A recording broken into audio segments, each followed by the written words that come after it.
Hey guys, it's Britt and welcome back to my YouTube channel and or podcast, the videos, whatever you want to call it. Welcome back. My name is Brittany. I'm a freelance content creator based in Dallas, Texas, and I make a lot of really cool content in the area during the summer for AAU teams, high school teams, a lot of really amazing athletes, and I also help athletes build their brand and grow on social media. So, unless you guys have been living under a women's basketball rock all weekend long during the SEC tournament, I know you know what happened. I know you know. And if you don't know, I'm going to just fill you in and we are going to talk about it because it was a wild weekend of women's basketball. And y'all, Twitter is just blowing up. Everybody is talking about it. And today I'm going to give you my thoughts and we're going to talk about it too. So, just to give you kind of the rundown, it's March Madness. A lot of the women's basketball conference tournaments are being played this week. A lot of the bigger conferences were played last week, and there were a lot of championship games yesterday, including the SEC championship game between South Carolina and LSU. Yes, Harper's in here again too. Come here, Harper. You gonna stay there? Okay. She's gonna stay there. So anyways, during the game, I actually fell asleep during the third quarter and I woke up and they were literally fighting and I caught it like just in time as it was happening live. But basically there was a really big fight, pushes were thrown, people were ejected, the coaches commented, and it got messy on Twitter, and just everything about it was just really nasty and honestly not that great for the women's basketball game. So that happened on Sunday during the championship game. During the semifinal game, South Carolina was playing Tennessee. South Carolina, if you don't know, they're like the best of the best. They're just amazing right now. They're undefeated this year, and they should have lost. Yes, they should have lost, and everybody on Twitter before the fight on Saturday was talking about what in the world was Tennessee doing. Basically, the game is basically over. There's like 1 second left on the clock. Tennessee has the game won. There's no timeouts left, and then Tennessee just makes this really, I don't even know, just poor defensive choice, and South Carolina ends up winning the game because 𝙻𝚜 𝙱𝚎, one of the most dominant players in the game for South Carolina, she is 6'7", strong, very talented young player. She makes a three-pointer, the first in her career. She literally banks it in, but she is wide open. Like, there is not a Tennessee jersey inside of her. And we're all thinking the same thing, like, as it's happening in slow motion, why is she so wide open? And she banks it, and South Carolina wins, which then brings us to Sunday. So those are the two events that kind of had the women's basketball world, everybody talking about it over the weekend. And yeah, we're just going to dive right in and talk about both of those incidents. I know we want to get to the fight. However, I do think we need to talk about the Tennessee game first. So we're going to talk about that game first. So as I'm watching the Tennessee-South Carolina game, it's a very close game. South Carolina has played very few people close this year. They always kind of find a way to win, or, you know, they pull away in the end, and it might have been close in the beginning, and then they end up winning by double digits. But as this game is getting closer, Tennessee is just hanging with them. You know, they're making plays, they're making shots, they're getting stops on defense, they're making their free throws. Like, everything is going Tennessee's way, and it's like back and forth. So at this point, it's a 2-point game, and basically all this girl has to do is go down here, make her free throws, and the game is over. Or at least make one free throw and then have to force South Carolina to go down and make a three, which makes it even tougher with, just seconds left in the game. Homegirl goes up there and misses both of her free throws, and I'm just like, bless her heart. She was like a 75% free throw shooter, and she misses both. So she misses her free throw, and 𝚎 flau'jae gets the rebound. I love her, by the way. I love watching her play. I've always loved watching her play. She's amazing. Anyways, she somehow gets the ball, and now she's turning. First of all, she travels. It's clear as day to me that she traveled. Both hands were on the ball, and the ref doesn't call it. Like, it's happening so fast. I didn't see it when the game first aired, but I did see the replay on Twitter, and I was like, Yeah, she traveled right in front of your face, but the ref doesn't call it. So anyways, Jewel, I love Jewel too, and I know her personally, and my heart broke for her for this game. So Jewel Spear from Tennessee fouls Malaysia flau'jae. They have fouls to give. And at this point, is it a good foul? Like, technically, yes, in that situation, like, you're supposed to foul. That's what you're taught to do when you have fouls to give is to stop them. But Malaysia is coming down full speed on the sideline, probably not going to get off a decent shot. It's going to be like a Hail Mary three-pointer, which sometimes those go in, which is exactly why you want to foul in that situation. South Carolina doesn't have any timeouts. They're kind of like scrambling to figure out what they want to do. And that's exactly what happened. They're trying to figure out what they're going to do. Raven Johnson from South Carolina is throwing the ball in. They're kind of looking at Don like, what do we do? South Carolina is looking at Kelly like, what are we doing? Who do we guard? Do we not guard? And you can see 𝙻𝚎 going back and forth like, okay, do you want me on the ball? Do you not want me on the ball? And 𝚬𝚝, the big center from Tennessee who's guarding Kamilla Cardoso, is in the paint. She's clearly in the paint. Kamilla does not shoot outside shots. She's not a three-point shooter. She is a senior, I believe, four-year player, and she hadn't even attempted a three in her career, which isn't normal for someone of her size to not attempt any threes. So, like, in your mind, you're like, okay, well, if she does shoot it, she's probably not going to make it. But in that situation, you're playing the number one team in the country. They're undefeated. Give yourself the best chance possible. Like, it wasn't even contested. 𝚑𝚑's not guarding anybody. That's the thing that blew me, was like, sis, I love you and I love your game, but let's think about this right now. Either get on Raven and make the pass extremely hard for her to throw the ball over you because you're a little bit bigger than her, or help on Kamilla, like, popping up. But, like, she is looking around like when I tell you she was guarding nobody, she was guarding nobody. I don't care if you've never made a three-pointer in your career. You're a basketball player. It's not like you've never shot one or made one in practice. You know what I mean? You just don't shoot them in games. I'm sure she's made them in practice. She said that in the interview that she shoots them in practice. So Kamilla gets the ball, and I see this in slow motion. She gets it, she steps back behind the three-point line, and she just banks it in. Game over. And the look on Kelly Jolly's face is just like heartbreak. Now, Tennessee had timeouts. They had timeouts. Now, obviously, your mindset as a coach is, well, I'm not going to call a timeout to let the other team, set up a play. But at the same time, if you see your team kind of like, what are we doing? Should you call a timeout? I don't know how I feel about that, because you don't want to give – the last thing you want to do is give Dawn Staley an opportunity to draw up a play in that huddle. Like, you just don't want to do that. But then it's like your team is just so scatterbrained and they don't know what they're doing. Tamari's all the way in the paint. 𝚑𝚑's not guarding anybody. Nobody's on the ball. I don't know. It's a very, very tough situation, and I hate that for Tennessee. Saturday night, that's all everybody was talking about on Twitter, was like, what happened? Where was the defense? What was Tennessee doing? Why didn't Kelly call a timeout? Why did Jewel foul right there? All the things. But I think the coolest part about this whole thing was that Dawn told Kamilla to shoot the ball. Once she saw what was unfolding and all the South Carolina players are looking at Dawn, you can clearly see Dawn tell Kamilla, Dawn sees that Kamilla is wide open because nobody's guarding her. She tells her, hey, step back and shoot it. And Camilla's like, me? Like, shoot it? And Dawn's like, yeah, like, let that thing go.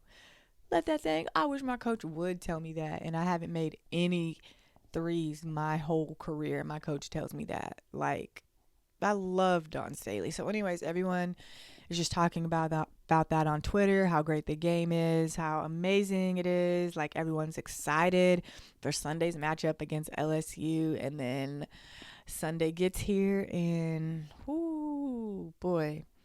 Kamilla had a night and day, 24 hours. Like, the past 48 hours for her have just been insane. She goes from making the best, most amazing, important shot of the season for her team to, you know, pushing flau'jae on the ground and being kicked out of the game and suspended their first round game of the NCAA tournament. So now, Saturday, everybody knows you for this heroic shot that you've never made, and you had enough guts to shoot a game-winning three and make it. To you turn around and there's just nothing but negativity about you. Everybody has an opinion about you. Everyone's on Twitter talking about you for pushing flau'jae and getting kicked out of the game. SEC championship, we're playing in Greenville, and yeah, so I mean, the whole game, Angel and Camilla are just going at it. Angel is pulling her hair. Camilla is like elbowing her in the face. Angel's, you know, pushing her back. To me, the refs never got a hold of what was going on. I didn't see them give any warnings or any, you know, hey, calm downs, nothing like that. It was physical and just chippy the entire game. I saw a clip of Chloe Kitts, I think, pushing Anisimoro in the back. Like, there was just a lot of jawing, a lot of yapping, and I feel like maybe this could have been, you know, not as big of a deal, or maybe not even happen at all if the refs, you know, get a hold of it, have those conversations. Hey, calm down. Here's your warning. You know, do something earlier in the game. And it's a fine line because these are grown women. This is big girl basketball, the highest of the highest level, the best of the best. And you want to let them play. You know, we don't want to see a game where Camilla and Angel are in foul trouble and they're on the bench the whole game. Like, nobody wants to see that. This is primetime basketball. We didn't pay, or, you know, we're not spending our Sunday afternoon to not watch the two best players play. However, hair pulling and elbows and just the talking and everything else, like, it's getting out of hand. So it's like, at what point as a ref do you, you know, pull the coaches in or have that conversation or pull the players, do something? Because when it escalated. So here's what happened. The game, I think it's a 7-point game at this point in the fourth quarter. And South Carolina is starting to South Carolina and pull away. And flau'jae has the ball. She gets ripped by, was it Malaysia? I think it was Malaysia. She gets ripped by Malaysia. She doesn't want to give up a layup. She's super frustrated. So she turns and she grabs her. And Malaysia's just kind of like, yo, like, you know, get up off me. Like, what are you doing? You know, talking back, as naturally that would be, I think, anyone's reaction. If you have a breakaway layup and someone turns and grabs your jersey, your natural reaction is going to be to, you know, like, push your hand or, like, turn around, like, what's going on? So timeout is being called, and Malaysia and flau'jae are just, you know, kind of talking, nothing crazy. Ashlyn Watkins from South Carolina just kind of comes up, and she's kind of clapping in her face, flexing a little bit. And she's like right here up on flau'jae. So again, your natural reaction isn't just going to let somebody, you know, just flex on you like that. You're already frustrated. So flau'jae pushes Ashlyn off of her, and then those two kind of, you know, are yapping a little bit. I think Malaysia kind of comes back in. Raven is just trying to, like, be the peacemaker, like, you guys, like, let's just all get along. Like, what are we doing? And then out of nowhere, I don't even know where Camilla was, because she was not in frame. Camilla sprints over in front of flau'jae and just pushes her to the ground. And Camilla is a big girl. flau'jae is about, like, built like me. Obviously probably a little bit stronger, but I think she's like around my height, like, you know, 5'9", 5'10", skinnier but stronger, athletic built. And when you're not expecting to get pushed like that, you're gonna fall pretty hard. So flau'jae goes down, and Camilla somewhat kind of stands over her, says a few words or whatever, and then Pow Pow stands up and she's like, hey, like, stop. The funniest part, I mean, none of it was funny, but if you go back and look at Dawn Staley's face, people were like, she did nothing to stop it, da da da da da. I think she was just shook. Like, I think she dropped her little piece of paper, or like her hands just went like this, and she was just like, what the hell is going on?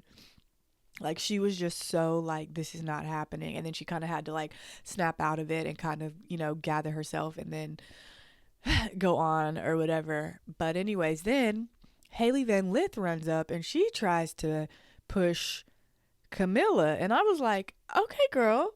Like, not every day does someone, 5'8", run up on somebody that's 6'7", that's super strong. But Haley was like, I am not having that. And I was like, okay, Haley, like, I knew you, were a little spicy, tough player, but like, I didn't know you had it like that. Haley was standing on business. So then, people are trying to get Haley backed away, get Camilla pulled away. The coaches are, over there and everything. And then supposedly flau'jae's brother jumped over the stage. And I say supposedly because I don't know if that was her actual brother or not.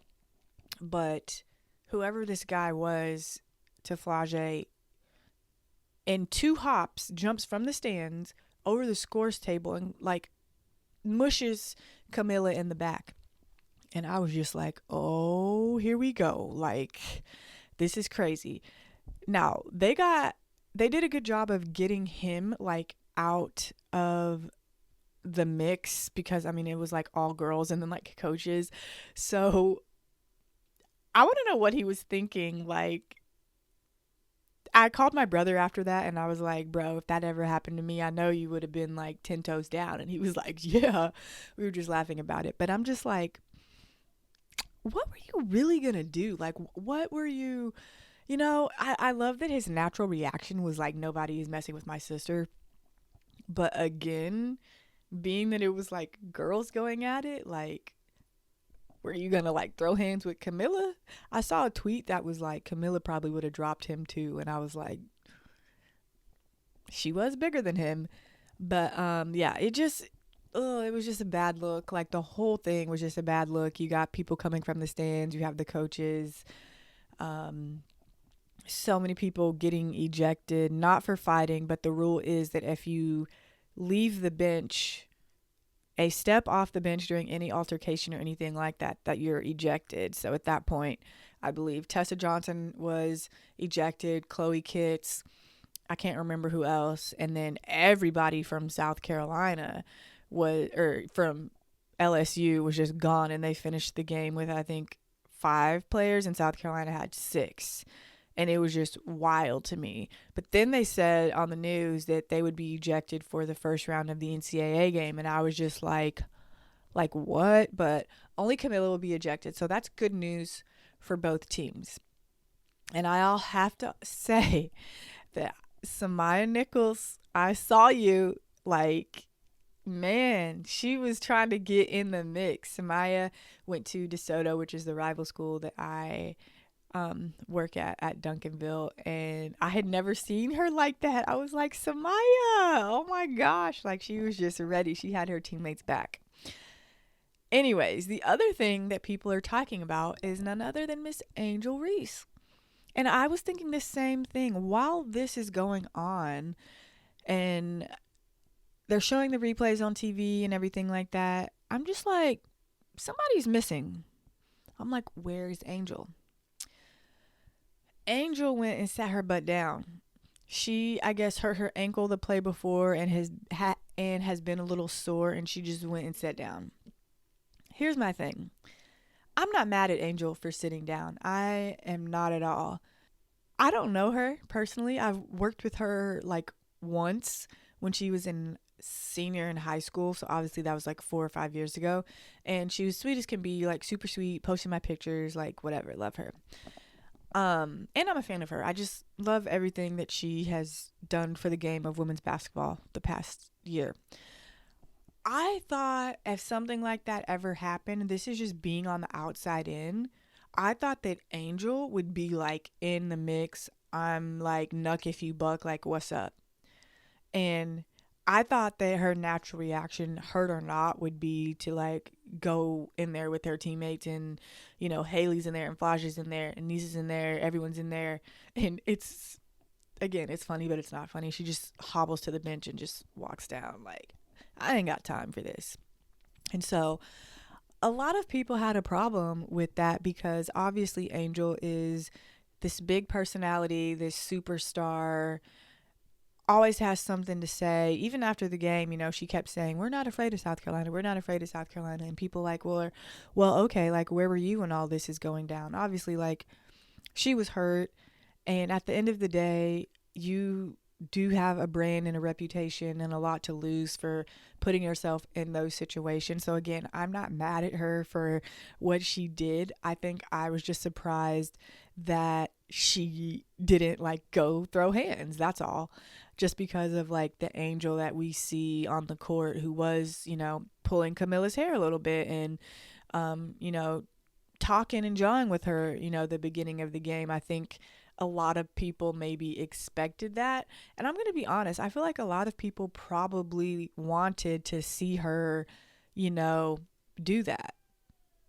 I feel like a lot of people judge her and want to see another side of her so that they have something negative to say. So I get it. Okay, hey guys. So I'm sitting here. There we go.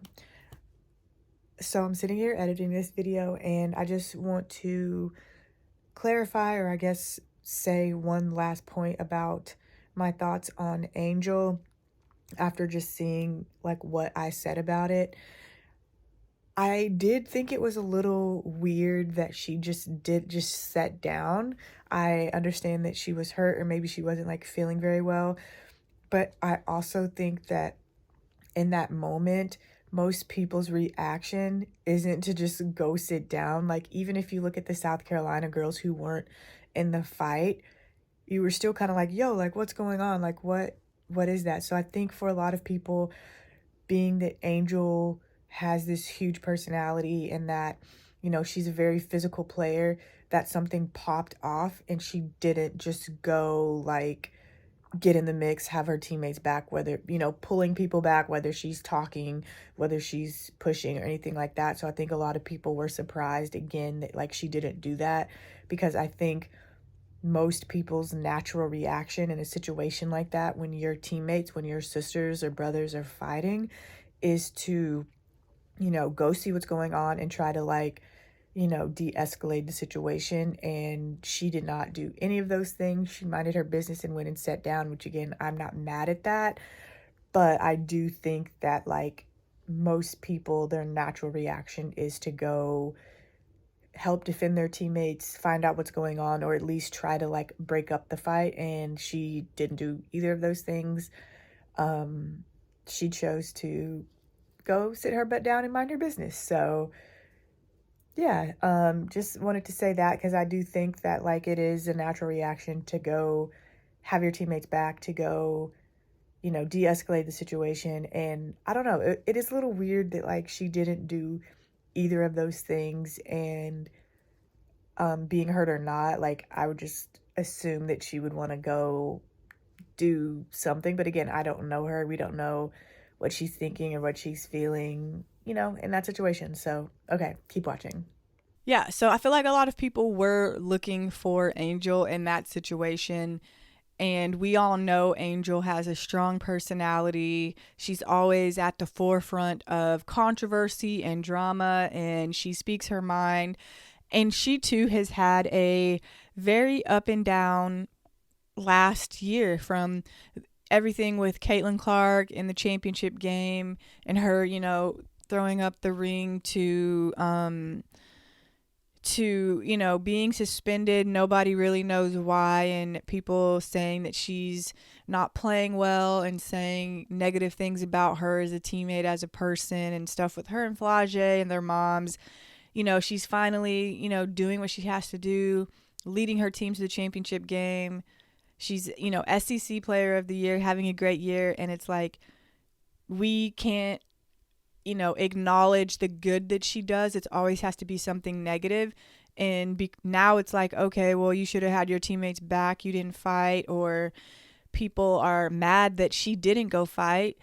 But maybe like people are mad that she didn't go fight. And like, if she would have, it would have just gave more ammunition to the people that have something negative to say about her. It's like she can't win. You know, she goes and sits down because she's hurt or for whatever the reason she doesn't want to get involved, and people have something to say about that. But had she gone in there and gone jaw to jaw with Camila and pushed her or whatever, then people would have had something negative to say about that. So I don't know. I like the decision that she made, if that's what she felt like she had to do in that situation. You really don't know what you would do in that situation unless, you were there or if it happened and whatnot. And yeah, that was the women's basketball world this weekend. Then, you guys, this is where it gets good. So then, obviously, post-game press conference, we want to hear what all the coaches have to say, 𝙻𝚎𝚝 and Dawn Staley.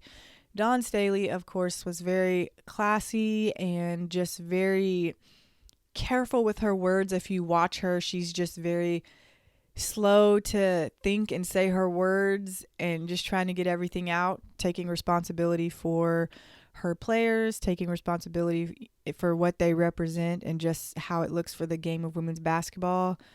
And yeah, she was very apologetic. So then it was Miss 𝙻𝚎𝚝's turn to give her 2 cents to this whole thing. And I just do not agree with anything that she said about this. And I just don't. Here's my thing. So then it was Miss 𝙻𝚎𝚝's turn to give her 2 cents and her side about everything that happened. And first things first, I felt so sorry for Miss Brooke, who interviewed her, what was it, at halftime or in between the quarters. Like, I'd be so scared to go ask her a question. Excuse me, Miss 𝙻𝚎𝚝, what do you think about the game being physical? And she was just like, you think this game has been physical? Like, da-da-da-da-da. And I was just like, whoa. So that was like the first thing, right? That whole little interview. But then after the game, she literally said she wishes that Camila would have pushed Angel Reese. And I'm just like that's all she had to say about it, was like basically pick on someone your own size. What? So you're like encouraging the fight to happen, or you want to see, 2 big girls the same size go at it. First of all, Camila is way bigger than Angel too. So that makes no sense in my opinion. But it's like, why you can't say something like that? Like, you have Dawn over here who is just so apologetic and sorry, and she's like, I hate that the girls on my team that got ejected couldn't celebrate, but you have to get what what am I trying to say? You have to do the crime, you pay the time, basically. And she's just apologizing, and then Kim is basically just like, pick on someone your own size. Like, you didn't push Angel. There was no, like, she didn't take any ownership for her players or her team side of anything. And it was just, I don't know, it was just kind of like hard to hear, because people have so much to say about the women's basketball game as it is, and obviously it's so much more than the fighting and everything like that. I love that our game is a little bit more physical now, and that it is a little bit spicy, and that players speak up, but there's no place for what happened in the game of women's basketball. It was just very dramatic, and it was just a lot, and you don't want that to just be what people remember about women's basketball. So for her to not really apologize or take ownership or anything like that, I think a lot of people, including myself, were just kind of like disappointed in that. You had the opportunity to just, with the platform and the name that you have, to just, be remorseful and apologetic and whatever. And I get it. I totally get it. Like, what Camila did, I don't condone. I don't think it was right for her to just come over there and push flau'jae out of the way, especially like when she wasn't expecting it or looking, or you came out of nowhere and just pushed her like that. I totally get that she was having her teammates back. But at the same time, flau'jae's little push was provoked. Again, this is all in my opinion, was provoked by Ashlyn kind of like flexing on her a little bit. And she was just, pushing me off. It's not like she pushed her with the intent of, I'm going to, punch you or beat you or come after you. She's literally walking, and Ashlyn, he's like, yeah, whatever, like having her teammates back. So, flau'jae pushes her, off a little bit, and she's, walking to her bench. It's not like a malicious hit, but a push is still a push. And flau'jae was in the wrong too, in my opinion. This is all, but as I'm, dissecting it a little bit deeper, like I see why flau'jae, kind of like pushed her a little bit. And Camila just runs over there out of nowhere and, just pushes her. Obviously emotions are high. She had her teammates back, however you want to look at it. But, yeah, man, it was crazy. I feel like the basketball gods are going to give us another game in the Final Four or the tournament somehow. And round 4 is going to be crazy. Next year is going to be crazy. But, yes, it was a mess. It was insane. And I just had to talk about it with you guys. And I love watching women's college basketball, especially at the highest level. And this weekend was just, there was so much to talk about, from Tennessee's defense and coaching at the end to Camilla's up and down weekend to her getting ejected to everything from Dawn and Kim's thoughts. So if this is anything about what we are going to get the next 2.5-3 weeks in March Madness, I am ready. I'm so ready for March Madness. I'm going to be watching all the games. There's going to be so much tea and drama, I feel like, and I just can't wait for the brackets to come out this coming weekend so we can see who's potentially going to be playing who and get excited about it. So yeah, what do you guys think about everything that happened this weekend in women's basketball? From the Tennessee-South Carolina game to everything related to South Carolina and LSU. I want to know your thoughts. Leave them in the comments and let's talk about it. And I will see you guys on the next video. And hopefully it's a little less drama related. But who knows? Anyways, you guys, thanks for watching. Make sure you guys follow me on all my social media down below. And I will see you guys on the next video. Thanks for supporting and have a great week. Bye.